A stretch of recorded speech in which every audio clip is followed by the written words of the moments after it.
ఇవాళ ఈ పెయింట్ గురించి చాలా షేర్ చేసుకోవాలండి మీతో. ఈ డిజైన్ చూడడానికి చాలా బాగుంటుంది. చూడడానికి ఎంత బాగుంటుందో వేయడం అంత కష్టం. కానీ నేను చెప్పిన టిప్స్ను ఫాలో అవుతూ వేయండి, చాలా ఈజీగా వేయగలుగుతారు. ఫస్ట్ వైట్ పెయింట్తో ఒక పెటల్ ఫిల్ చేయండి. తర్వాత బ్రష్ కడిగేసేయండి. చాలా లైట్గా పింక్ తీసుకోండి.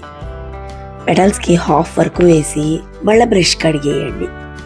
ఈ మాట కలర్ తీసుకోకుండా ప్లెయిన్ బ్రష్తో మనం వేసిన పింక్ కలర్ ఉంది కదా, దాన్ని టచ్ చేస్తూ మిగతా హాఫ్ పెయింట్ వేయండి. అది బేబీ పింక్ కలర్గా మారుతుంది. ఇదే మెథడ్లో ఏ పెటల్కి ఆ పెటల్ సపరేట్గా చేసి ఇప్పుడు నేను చెప్పినట్టుగా కలర్ వేయండి. ఓకేనా? బ్రష్ కడిగినప్పుడల్లా బ్రష్ తుడవడం మర్చిపోవద్దు, లేదంటే వాటర్ మనం వేసిన పెటల్ మీద పడి స్ప్రెడ్ అయిపోతుంది.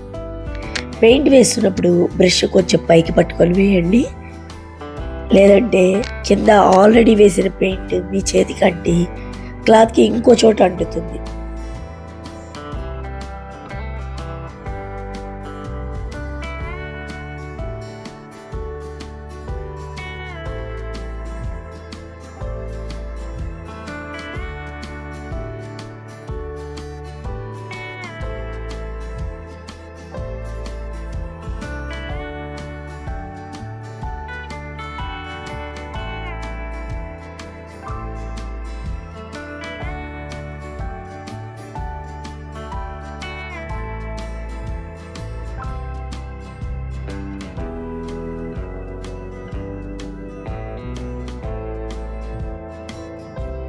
ఇదిగోండి, ఆకులకు కూడా ఇదే మెథడ్.